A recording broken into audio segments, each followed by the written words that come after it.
The kitchen clock read 2:17 a.m. when I heard Jenna's BMW pull into our driveway. I'd been sitting at the breakfast table for the past hour, nursing my third cup of coffee and staring at the stack of credit card statements I'd found hidden in her jewelry box. The house felt different at this hour, quieter, more honest somehow, like it was finally ready to reveal its secrets. I heard her fumble with the keys at the front door, probably trying to be quiet. Too late for that, sweetheart. The garage door opener had already announced her arrival to the entire neighborhood. Mrs. Keene next door probably had her nose pressed against the window by now, taking mental notes for tomorrow's gossip session at the grocery store. "Alec, why are all the lights on?" Jenna's voice carried that particular tone she used when she was trying to sound casual but failing miserably. Like when she claimed she was just working late again for the 5th time this month. "In it here," I called back, not bothering to hide the edge in my voice. She appeared in the doorway, still wearing that expensive black dress she'd claimed was just for the client presentation. Her makeup was smudged and her hair looked like she'd been running her fingers through it, or someone else had. "Why are you up so late? And why are you drinking coffee at 2 in the morning? She moved toward the cabinet, reaching for her favorite mug, the one with "World's Best Wife" printed on the side. A Christmas gift from her mother 3 years ago. The irony wasn't lost on me. "Just practicing," I said, watching her pour the coffee with hands that weren't quite steady. "Practicing what?" I looked up at her, really looked at her, and felt something cold settle in my chest. This woman I'd been married to for 12 years, the mother of my 2 kids, was standing in our kitchen lying to my face, again. "Practicing for when you're gone." The coffee mug slipped from her fingers. It struck the tile floor with a sharp crack, sending coffee and ceramic shards across the kitchen. The sound seemed to echo in the silence that followed. "What's that supposed to mean?" Her voice was barely above a whisper. I gestured to the credit card statements spread across the table. "Want to explain the charges at the Ocean View Beach House? $2,000 for a weekend rental. Funny thing is, I don't remember taking any romantic getaways lately." Jenna's face went through several interesting color changes, pale to red to pale again. "I can explain. I'm sure you can. You always were good with words. It's what made you so successful at the agency." I stood up, careful to avoid the broken ceramic. "But here's the thing, Jenna. I'm tired of explanations. I'm tired of excuses. And I'm really tired of being treated like an idiot." She bent down to pick up the larger pieces of the mug, her hands shaking now. "You don't understand. It's not what you think." "Then what is it? Enlighten me." But she couldn't meet my eyes, just kept picking up pieces of ceramic, cutting her finger on a sharp edge. A dark red drop fell onto the floor, mixing with the spilled coffee. "I think you should get some sleep," she said finally. "We can talk about this in the morning when you're thinking more clearly." I almost laughed. When I'm thinking more clearly. As if I was the one having problems with reality. "Good night, Jenna. Sleep well." I walked past her toward the stairs, then paused. "Oh, and you might want to put something on that cut. Wouldn't want it to leave a permanent scar." I left her there in the kitchen, surrounded by broken pieces and the spreading stain. It felt symbolic somehow. The next morning, I drove to work in a fog of exhaustion and caffeine. Morrison's print shop wasn't much to look at from the outside, a converted mill building on the wrong side of Rivermouth's downtown district, but it had been my sanctuary for the past 5 years. After the corporate downsizing that had cost me my executive position at Hartwell Marketing, Frank Morrison had offered me a job managing his small operation. It wasn't glamorous, but it was honest work with honest people. Eddie Kowalski was already at his station when I arrived, running the morning's business cards through the large format printer. Eddie had worked at the shop longer than anyone, and he knew everything that happened in Rivermouth. If you wanted gossip, Eddie was your man. If you wanted discretion, you went somewhere else. "You look like hell, boss," Eddie said without looking up from his work. "Rough night? You could say that." I poured myself another cup of coffee from the ancient machine in the corner. "Eddie, you ever been married?" 3 times. "Why do you think I know everything about everybody else's business? It's easier than dealing with my own." He finally looked up, studying my face with the keen interest of a man who lived for drama. "What's going on? You and the missus having problems?" I was about to deflect, to give him some generic answer about stress and work, when my phone buzzed. A text from Jenna. "Had to leave early for meetings. We'll talk tonight. Love you." Love you, right? "Eddie, you get around town a lot. You ever see Jenna anywhere unusual?" Eddie's expression shifted, becoming more serious. Define unusual. Anywhere she shouldn't be, with people she shouldn't be with. He was quiet for a long moment, the only sound the mechanical whir of the printer. Finally, he spoke. I don't like to spread tales, Alec, but since you're asking directly, I'm asking directly. Saw her down by the marina last Thursday night. Real fancy restaurant there, Tide and Time. She was with that Qley Harlan guy from her agency. Looked pretty cozy for a business dinner. Qley Harlan. I knew the name. Jenna's boss. The CEO of Rivermouth Creative Solutions. Married, 2 kids. Lived in one of those massive houses overlooking the harbor. I'd met him at a few company parties over the years.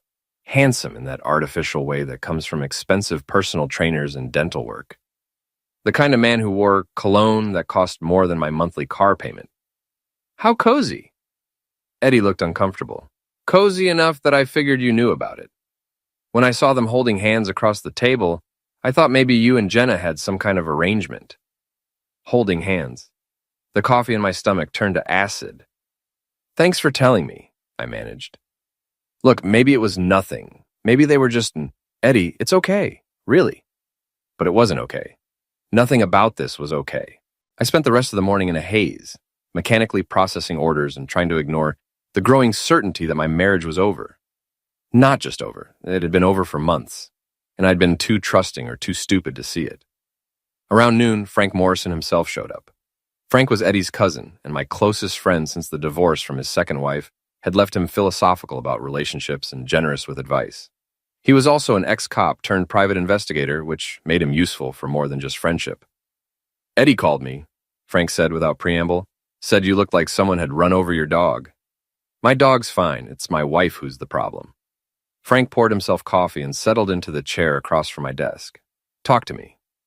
So I did. I told him about the credit card statements, the late nights, the beach house rental. I told him about Qley Harlan and the cozy dinner at Tide and Time. When I finished, Frank was quiet for a long time. What do you want to do about it? He asked finally. I want proof, real proof, not just Eddie's gossip and my suspicions. Frank nodded slowly. I can help with that, but Alec, you need to think about what comes next. Once you have proof, once you know for certain, there's no going back. Are you ready for that? I thought about Jenna in the kitchen last night, surrounded by broken ceramic and lies. I thought about 12 years of marriage, 2 kids, a house, a life built on what I'd thought was solid ground. Yeah, I said, I'm ready. Okay then, let's get you some answers. Frank's surveillance equipment was more sophisticated than I'd expected. He'd brought a digital camera with a telephoto lens, a GPS tracker the size of a quarter, and something he called a voice-activated recorder that looked like a pen. The tracker goes under her car, Frank explained as we sat in his pickup truck outside my house. Magnetic mount, battery lasts for 2 weeks. The recorder you can plant anywhere, her purse, her office, wherever she has private conversations. This feels like something out of a spy movie. Real life is usually more boring than the movies, but sometimes it's exactly like them. Frank handed me the tracker. You sure you want to do this? I looked at our house, the house Jenna and I had bought when she got her promotion to senior account executive, the house where we'd planned to raise our kids and grow old together. The house that now felt like a stage set for a play I hadn't known I was acting in. I'm sure. Planting the tracker took 30 seconds. Frank was right, it was disappointingly easy. The recorder was harder. I'd have to wait for the right moment, when Jenna was distracted or out of the house.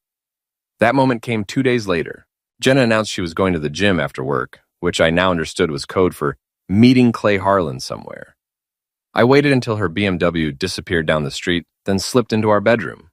Her purse was on the dresser, expensive leather that probably cost more than most people's rent. I found the recorder among her makeup and credit cards, then hesitated. This was it, the point of no return Frank had warned me about. Once I pressed the activation button, I'd be committed to whatever came next. I pressed the button.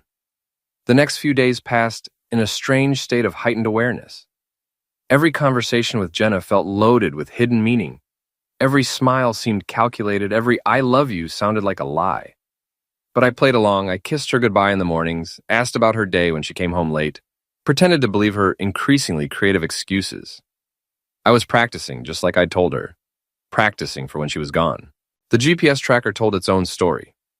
Jenna's car spent a lot of time at locations that weren't her office or the gym. The Marina restaurant where Eddie had seen her, a parking lot behind a hotel on Route 1, and repeatedly, the address from the credit card statement, the Ocean View Beach House. Frank and I decided to follow her there on a Thursday evening. She'd told me she was having dinner with Maya, her friend from the HR department. According to the GPS, she was 15 miles away at a secluded beach house with panoramic views of the Atlantic. "There's her car," Frank said, pointing to the BMW parked beside a silver Lexus. "And unless Maya's started driving luxury sedans, I'd say that's Qley Harlan's ride." We parked on a hill overlooking the beach house, close enough to see through the windows, but far enough away to avoid detection. Frank's camera had a powerful zoom lens that brought the scene into sharp focus. I watched my wife move around the living room, wineglass in hand, laughing at something Qley said. She was wearing the red dress I'd bought her for our anniversary last year. The one she'd claimed was too fancy for our dinner at Romano's. "You getting this?" I asked Frank every second.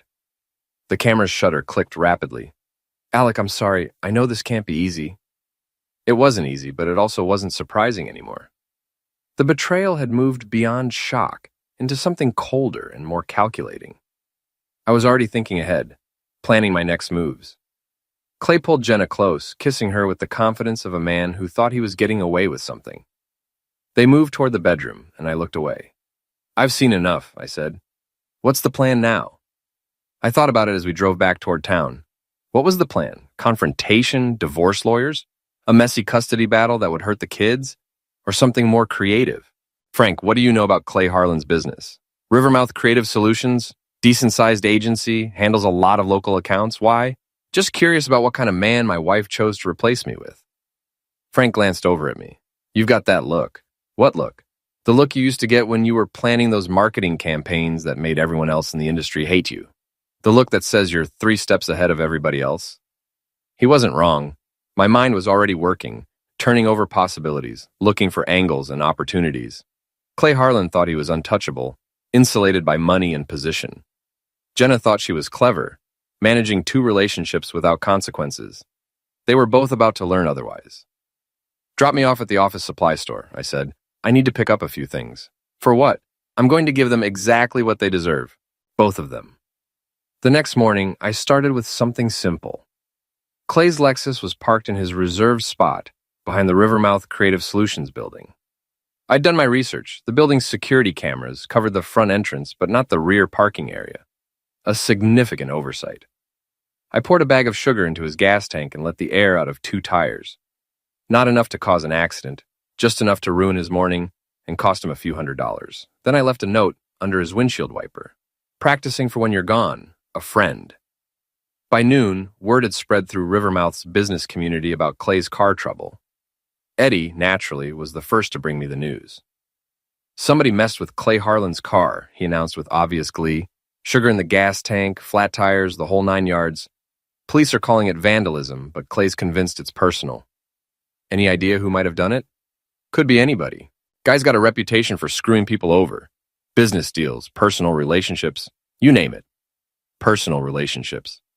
If Eddie knew about Qley's reputation, how many other people in town were aware of his extracurricular activities? How many people knew about him and Jenna? That afternoon, I retrieved the voice recorder from Jenna's purse. The audio files were a revelation, hours of conversations between Jenna and Maya, Jenna and Qley, Jenna and people I didn't recognize. I spent the evening listening to my wife's secret life, taking notes, building a complete picture of her deception. The affair had been going on for 8 months. Qley had promised to leave his wife once the timing was better. Jenna was planning to ask for a divorce after the holidays, when it would be less disruptive for the children. They'd already looked at apartments together, discussed custody arrangements, even talked about a destination wedding in the Caribbean. But the most interesting revelation came in a conversation between Jenna and Maya from 3 days ago. "Are you sure Alec doesn't suspect anything?" Maya's voice was tinny through the small speaker. "He's clueless," Jenna replied. "He's so wrapped up in that little print shop. He barely notices when I'm home. Besides, he's not smart enough to figure it out. He never was." Not smart enough. After 12 years of marriage, that's what she really thought of me. I was about to prove her very wrong. My opportunity for revenge came from an unexpected source: Qley Harlan's own arrogance. While reviewing the recorded conversations, I'd noticed several references to the Morrison account and those idiots at the city planning office. It took me a while to piece together what they were talking about. But when I did, I realized I'd stumbled onto something much bigger than a simple affair. Qley's agency was bidding on a major contract to handle the city's tourism marketing campaign, a $500,000 account that would be awarded based on a sealed proposal process. According to the conversations I'd recorded, Qley had inside information about competing bids, information he could only have obtained through illegal means. More interesting still, Jenna was his source. Her friend Maya in HR had access to personnel files for several competing agencies, and Maya's boyfriend worked in the city planning office. It was a neat little conspiracy, and it was all on tape. I spent a weekend organizing the evidence: audio files, photographs from the beach house, credit card records, GPS tracking data. Then I made copies of everything and mailed them to 3 different recipients: the Rivermouth Police Department, the city's ethics board, and Qley's wife. I didn't sign the packages. I didn't need to. The raid happened on a Tuesday morning. I was at the print shop when Frank called with the news. "You need to get down to the Creative Solutions building," he said. "Something big is going down." I arrived to find police cars and unmarked sedans filling the parking lot. Investigators were carrying boxes of files out of the building, while employees stood around looking confused and worried. I parked across the street and watched the show. Jenna emerged from the building in handcuffs.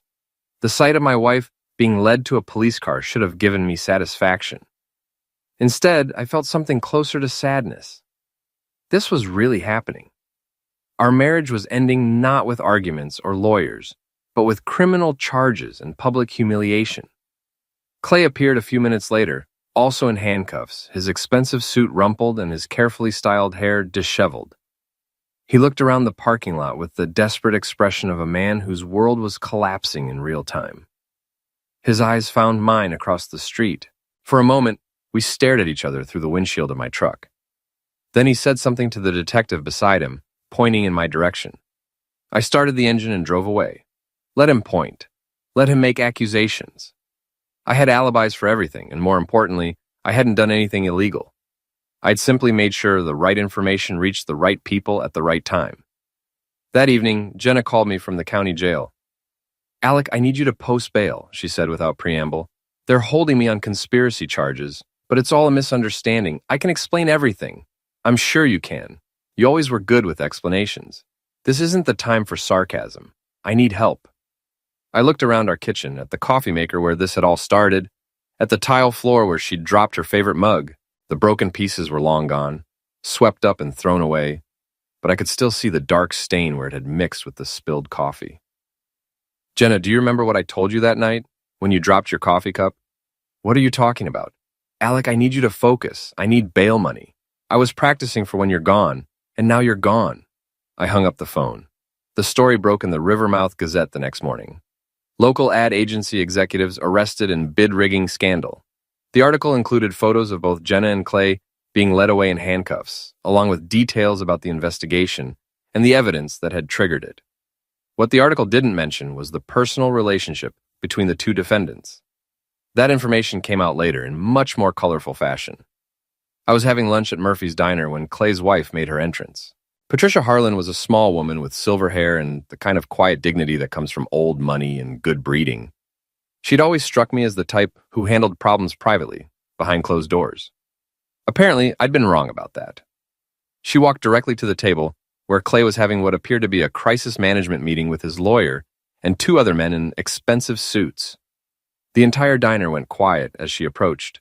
"Clayton," she said in a voice that carried clearly across the room, "I thought you should know that I've filed for divorce. I'm also freezing all our joint accounts and removing you from the deed to the house." Qley looked up at her with the expression of a man who'd run out of surprises. "Patricia, this isn't the place."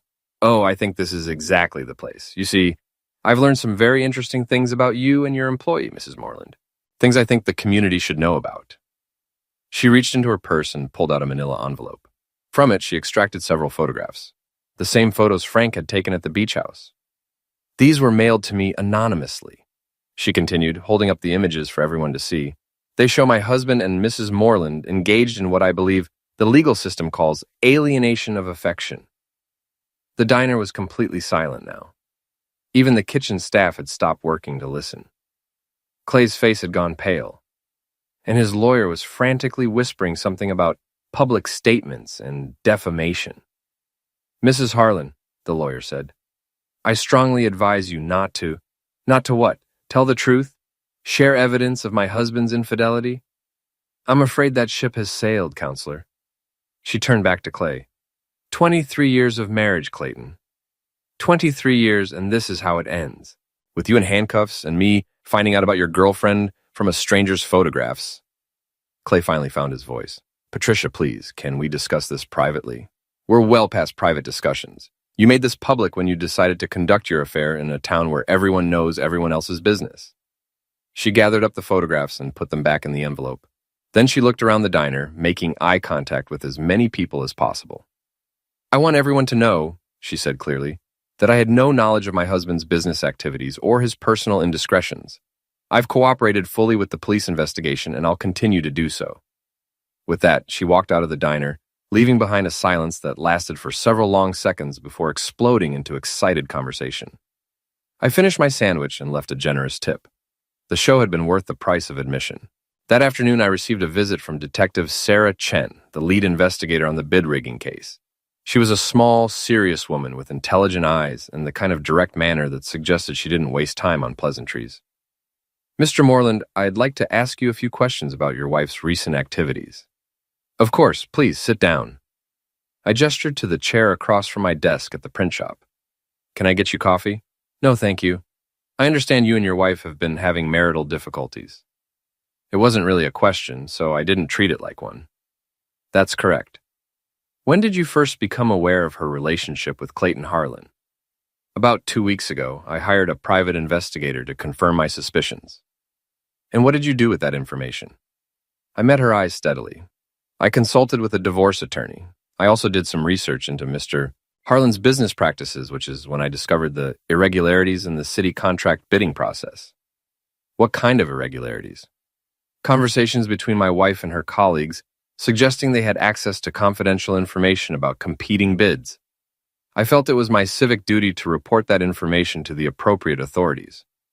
Detective Chen made notes in a small notebook. You sent anonymous packages to the police, the ethics board, and Mrs. Harlan? I did. Why anonymous? I thought the information would be taken more seriously if it appeared to come from a disinterested party rather than a betrayed husband. She studied me for a long moment. Mr. Moreland, did you vandalize Clayton Harlan's vehicle on the morning of October 15th? No, Detective, I did not. Do you know who did? I have no idea. But I understand Mr. Harlan has made a number of enemies in the business community. It could have been anyone. More notes. Where were you on the morning in question? Here at work. I arrived at 7:30 as usual. Eddie Kowalski can confirm that. We'll need to speak with Mr. Kowalski. Of course. Detective Chen closed her notebook and stood up. Mr. Moreland, I want you to know that we take domestic situations very seriously. If you feel threatened or unsafe, I appreciate that, Detective, but I'm not the one who should be worried about safety. My wife and her boyfriend are the ones facing criminal charges. She nodded. We'll be in touch if we need anything else. After she left, I sat in my office thinking about the conversation. The police were clearly trying to connect me to Qley's vandalized car, but they didn't have any evidence because I'd been careful not to leave any. More importantly, they seemed to view me as the injured party rather than a suspect in the larger conspiracy, which was exactly how I wanted it. The custody hearing was scheduled for a Thursday morning in November.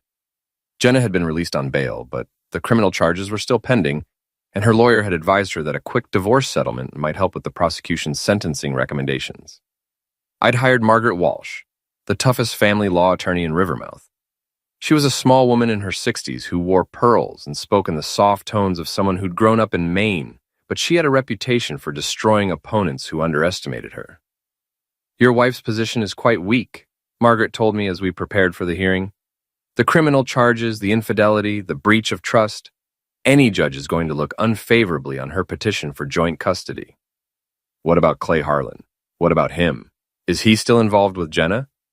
Margaret smiled, and for a moment I could see why other lawyers feared her. Mr. Harlan has his own problems. His wife's divorce filing includes allegations of fraud and embezzlement. His business is under federal investigation. His assets are frozen. I don't think he's in a position to be involved with anyone right now. The hearing itself was anticlimactic. Jenna's lawyer made a half-hearted argument for joint custody, but his heart clearly wasn't in it. The evidence of her criminal activity and extramarital affair was overwhelming, and the judge's questions made it clear which way he was leaning. "Mrs. Moreland," Judge Harrison said, "can you explain to the court how your recent legal troubles serve the best interests of your children?" Jenna stood up slowly.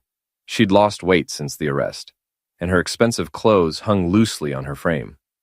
"Your Honor, I made mistakes, serious mistakes, but I love my children and I want to be part of their lives." That may be true, but love alone isn't sufficient.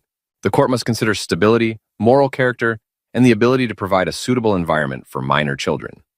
He awarded me full custody with supervised visitation rights for Jenna pending the resolution of her criminal case. She would also be responsible for child support despite her currently unemployed status. As we left the courthouse, Jenna caught up with me in the parking lot. "Alec, wait, please." I stopped and turned around. She looked older than her 38 years, worn down by stress and legal troubles and the collapse of everything she'd thought she could control. "What do you want, Jenna?" "I want to explain. I want you to understand why you what? Why you had an affair? Why you committed fraud? Why you lied to me for 8 months? It wasn't supposed to happen like this. Qley and we didn't plan it, it just happened." I almost laughed. It just happened. You just happened to have an 8-month affair. You just happened to help him cheat on a city contract. You just happened to plan a new life together while lying to my face every single day. I was going to tell you, after the holidays, I was going to ask for a divorce. You were going to tell me after you'd already stolen half our assets and moved in with your boyfriend. How generous. She started crying then, the kind of tears that might have moved me 6 months ago. Now they just seemed like another manipulation, another attempt to control a situation that had spiraled beyond her influence. "I'm sorry," she said. "I'm so sorry. I know I hurt you. I know I hurt the kids. But I'm still their mother. I'm still the woman you married." "No," I said quietly. "The woman I married wouldn't have done any of this. The woman I married is gone, has been gone for a long time. So what happens now?" I looked at her standing there in the courthouse parking lot, defeated and desperate and finally understanding that actions have consequences. "Now you face the results of your choices. The criminal trial, the divorce settlement, the custody arrangement. You made this bed, Jenna. Now you get to lie in it. And what about you? What about us? There is no us. There hasn't been for months. I was just too stupid to realize it." I walked away from her then, leaving her standing alone beside her BMW in the November cold. It should have felt like victory, but mostly it just felt like the end of something that had died a long time ago. The criminal trial ended with plea bargains for both Jenna and Qley. She received 2 years probation and community service. He got 18 months in minimum security prison. Rivermouth Creative Solutions went out of business, and most of their employees found work with competing agencies. Qley's wife divorced him and moved to Portland with their children. I heard through the local gossip network that she'd received a substantial settlement and was much happier living closer to her sister's family. Jenna found a job with a small marketing firm in Bangor, a significant step down from her previous position, but the best she could do with a criminal record. She moved into a studio apartment and drives up to Rivermouth every other weekend to see the kids. Our divorce was finalized in March. I kept the house, the custody arrangement, and most of our assets. Jenna kept her BMW and her regrets. The kids are doing well. Tommy, our 12-year-old, asks about his mother sometimes, but seems to understand that some things in life change permanently. Sarah, our 10-year-old, is more resilient and has adapted quickly to our new routine. I still work at Morrison's print shop, though Frank has offered to make me a partner. I'm considering it. The business is growing, and I've discovered I enjoy the challenge of building something honest and sustainable. Mrs. Keene next door still keeps track of everyone's comings and goings, but these days she mostly reports on the new family that moved into Qley's old house. They seem nice. A young couple with twin babies and a golden retriever. Normal people living normal lives. Sometimes late at night when I can't sleep, I think about that morning in the kitchen when Jenna dropped her coffee cup. I think about the sound of ceramic breaking on tile. about the look in her eyes when I told her I was practicing for when she was gone.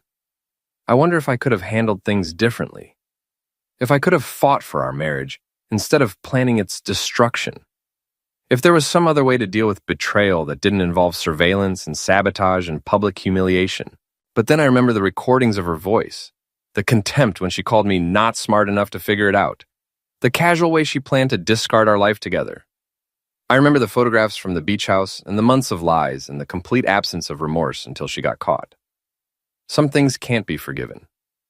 Some betrayals are too complete, too calculated, too cruel. Some people reveal themselves to be exactly who they've always been, and once you see that clearly, you can't unsee it. Jenna thought I was weak, stupid, easily manipulated. She thought she could practice her deception indefinitely, that I would never catch on, never fight back, never make her pay for what she'd done. She was wrong about all of it. I wasn't practicing anymore. I was done.